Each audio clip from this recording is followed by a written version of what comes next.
Thank you very much, and good morning, everybody. Well, as Zira said, we've had a very busy, active, and I think pretty successful 7 months. The speed, the growth, and the breadth of the party has been pretty astonishing. I have to say my main priority since July the 4th has been the 1st of May, because the 1st of May is our first real electoral test since the general election, where we intend to prove that the polls are not virtual, but that they are real. So a huge amount of work has gone into it, and the political opportunity is, I think, pretty extraordinary. Labour have not exactly got off to a very good start.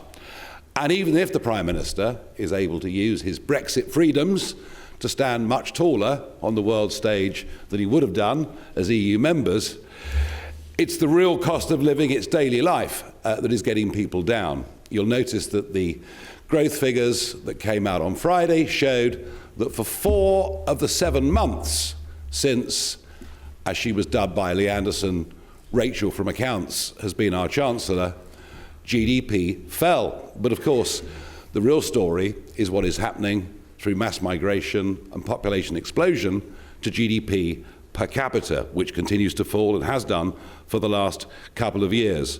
The country is being deindustrialized, and I think very few people actually understand just how big the impact is going to be on jobs and the economy once the budget takes full effect on April the 1st. So we have a chance and an opportunity there.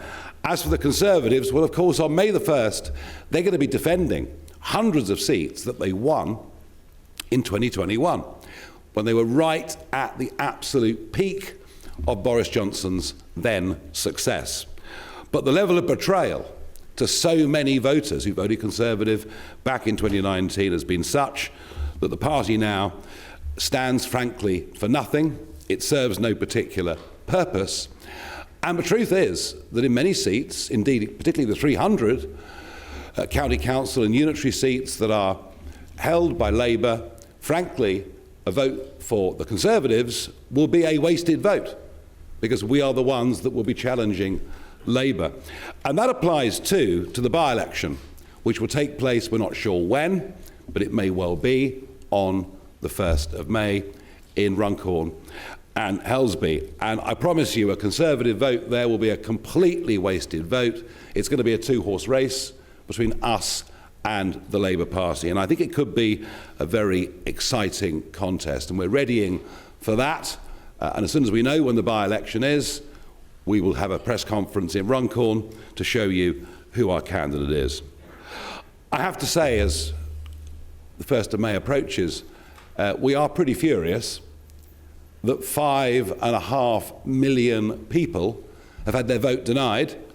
And just by sheer coincidence, it happens to be in many of the counties that are the strongest counties for reform. We were told the election would be delayed by a year. There's now no guarantee of that. In fact, the speculation in Essex and elsewhere that it could be until 2028 when people who were elected in 2021 could hold on to their seats. And it is, frankly, just an act of collusion and political cowardice taking place between the Labour Party and Conservative council leaders. So we're pretty appalled by that. But you know what? We crack on with everything else, including the 6 mayoral campaigns, all of which we'll be fighting, and some of those candidates have been released, and the rest you will see, and there'll be 1 or 2 that do spark and provoke a lot of media comment, and that will all happen on the 28th of March, when 10,000 of our members will be in Birmingham to launch the campaign. Now, you might have noticed that we have been through a little bit of turbulence over the course of the last couple of weeks. We've been increasingly concerned about the behaviour of one of our members of Parliament. And when we found out that some serious complaints had gone in, we thought, you know what, let's just suspend the whip and let's find out what the truth is. And we will wait. First, we will get the report from the independent King's Counsel, who's been appointed. I don't know exactly when that's going to be, but some anticipation that it might happen during the course of this week. and later on, perhaps it'll take some time, we'll hear from the relevant parliamentary committee too. Has it caused some consternation? Of course it has. Any argument that seemed to happen within the family does. But I can promise you that in terms of our progress and our planning, that upset is very much at the edges. Today I'm going to show you the extent to which we are broadening and deepening the party across the country. And there's one thing that today will show you is that the last 2 weeks we've not been obsessing about what's being written in the papers or being said online. We've been getting on with the job. But I do want to say one thing. Some of the online abuse and frankly outright over racism that has been showed against a senior member of this party, had it been shown towards any other member of the ethnic minorities from the Labour and Conservative parties, every one of you in the journalistic arena in this room would have been in total and absolute uproar. It would have been a major national story. But because it's happening to us, no one seems to really care, with the honourable exception of Danny Finkelstein in the Times. I've never really agreed with anything in the past Danny's ever written, but on this he showed himself to be fair and to be decent. Anyway, we are big enough and ugly enough to take it, and we are cracking on. There is a great sense of energy and optimism out there in the country. In fact, Saturday just gone saw campaigning from a by-election taking place in Glasgow to all the candidates being out in Doncaster and in many other parts of the country. But one of the things that we lack in reform is experience. A lot of our people that have become part of the 400 branches that we've set up that Zia mentioned, a lot of them have never been in politics before. We need some old lags. We need some people who've been in council and know what they're doing. And that's why today I'm delighted to announce that over the course of the last 2 weeks, we have managed to sign up the following people. First, Graham McAndrew, a county councillor since 2013 in Hertfordshire, joins us from the Conservatives. Secondly, Jeff Morgan. Jeff Morgan joins us from the Powys Independents. Thirdly, Claire Johnson-Wood joins us also from the Powys Independents, and we have 4 councillors now sitting as part of that group. Christine Palmer joins us today, part of our 5-strong group, and they've come from the Swale Independents on Swale District Council. Reg Kane is a Liberal Democrat on Cheshire East Council and joins us from, wait for it, the Liberal Democrats.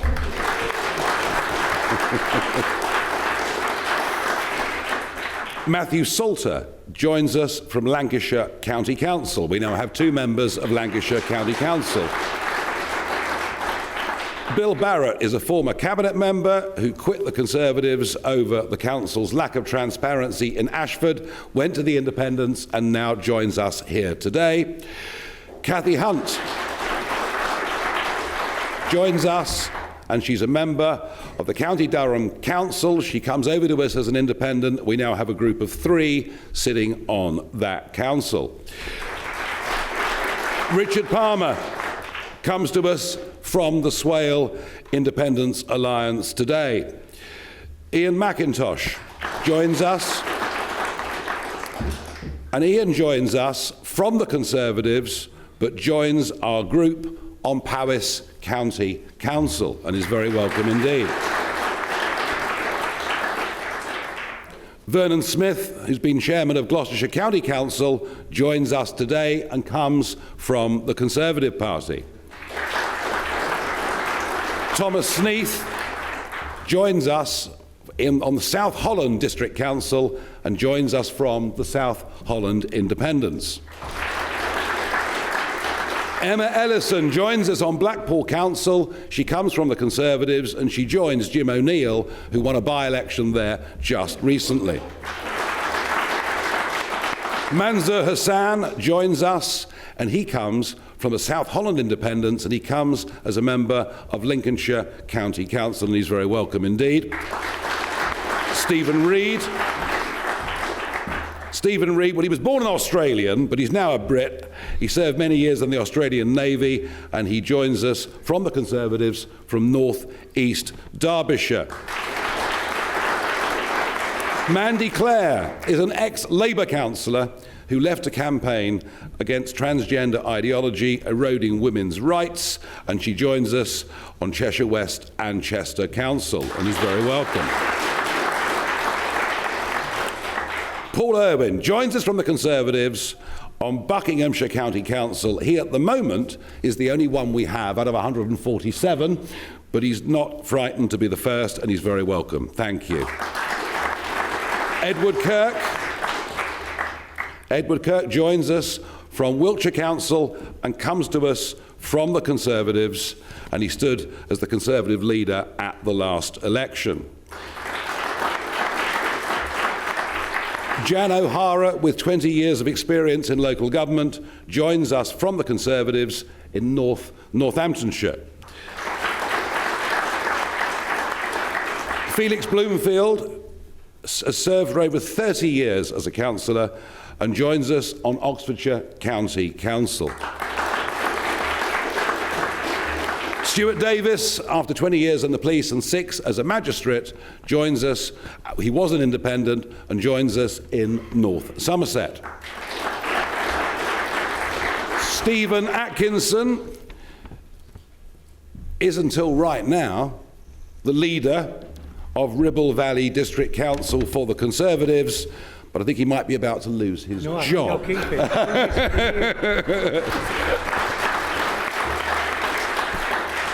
Heather Asker has been a councillor for 18 years whilst raising a family. She was elected last time round as residents for Uttlesford and joins us on Uttlesford and Saffron Walden.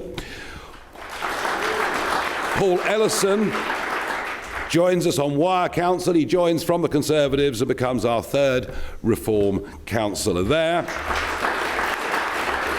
Dirk Ross.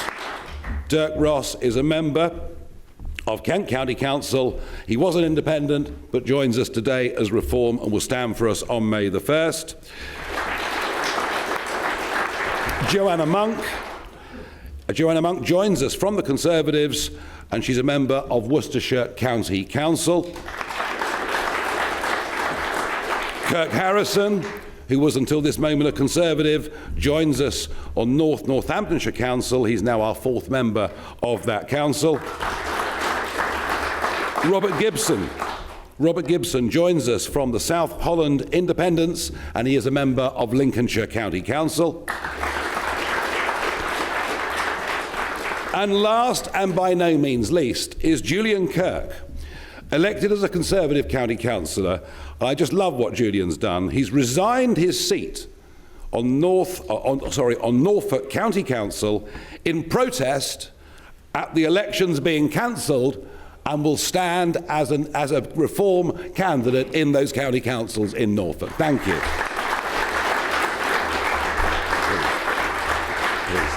Thank you, everybody.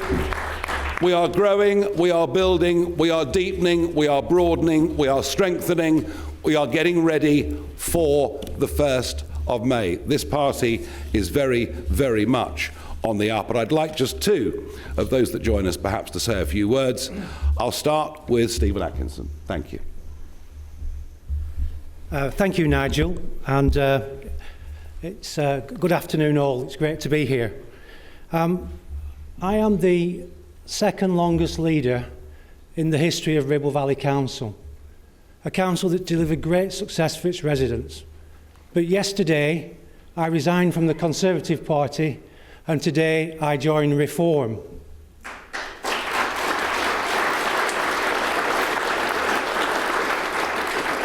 And I will be standing for Reform in the Lancashire County Council elections on the 1st of May this year. And the reason is that Reform's vision for growth, prosperity and safety for all Britons is what the country needs. Reform is the only party that can save the country.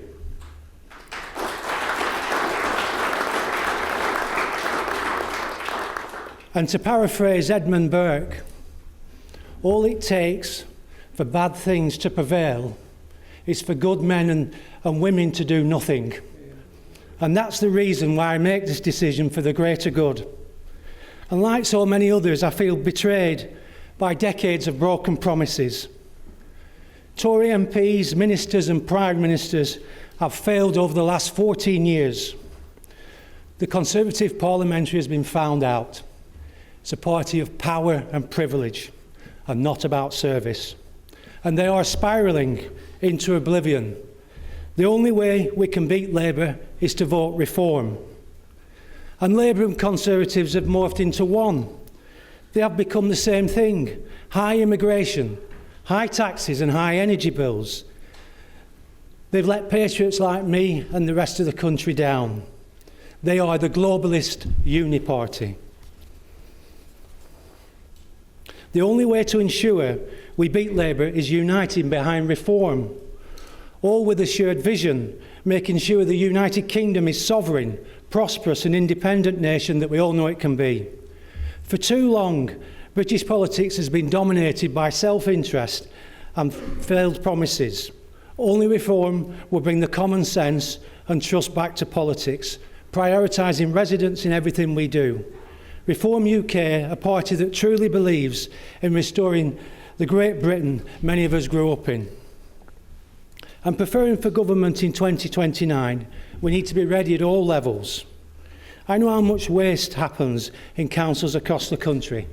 And when we're elected, we're going to go through line by line.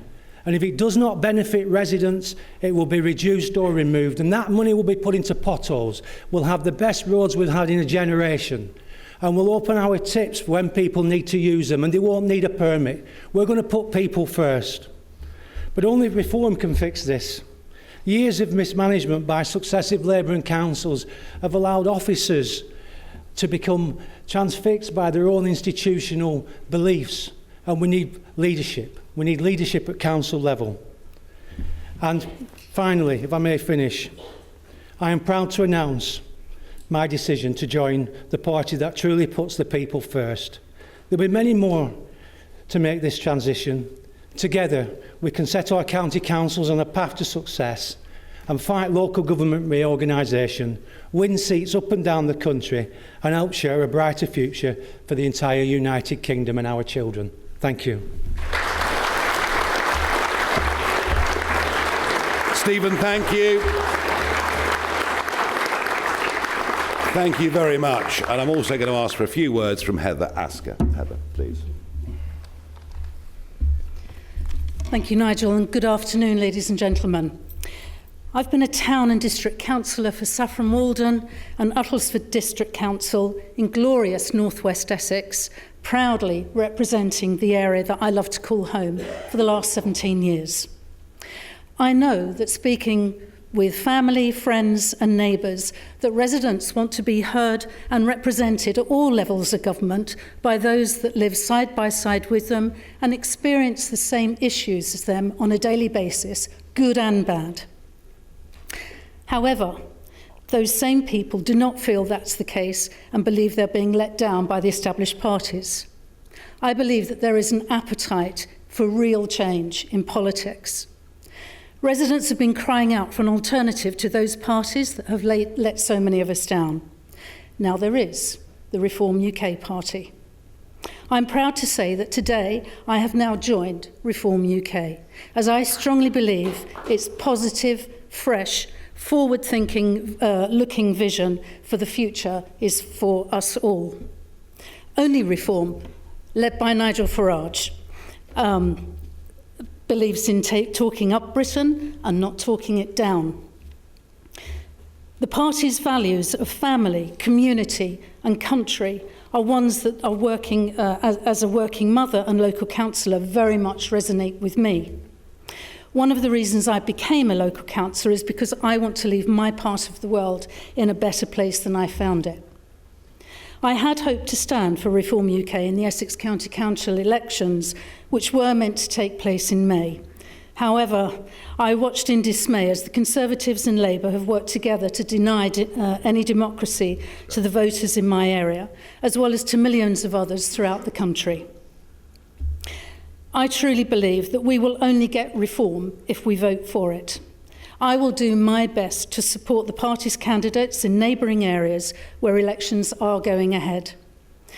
I look forward to getting on the campaign trail in support of our brilliant mayoral and local candidates. As a local councillor first, you have the benefit of understanding all your residents, what they want and need. Understanding local issues will help establish your future and gain the respect and support of your communities.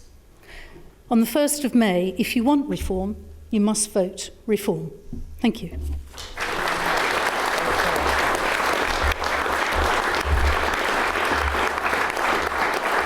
Heather, thank you very much indeed. Very big welcome to all 29 of you. There are many, many more in the pipeline that are going through the process at the moment, and you find out who they are over the course of the coming weeks. This is one of my last days in London for a very, very long time. I have already 30 events booked all around the country in the run-up to these county council, unitary and mayoral elections. We're going to be out there where we're allowed to have elections. We're going to be out there canvassing, campaigning and doing our best, as I said at the start, to prove that the polls aren't virtual. Actually, the real votes exist out there on the ground. And I believe they do. And I believe absolutely that nothing that has happened in the last 2 weeks is going to put a dent in what we're about to achieve on May the 1st. I will now call a close to this part of the press conference, but of course, myself and my colleagues very happy to do broadcast interviews, print media chats, and all the rest of it. Ladies and gentlemen, thank you very much indeed.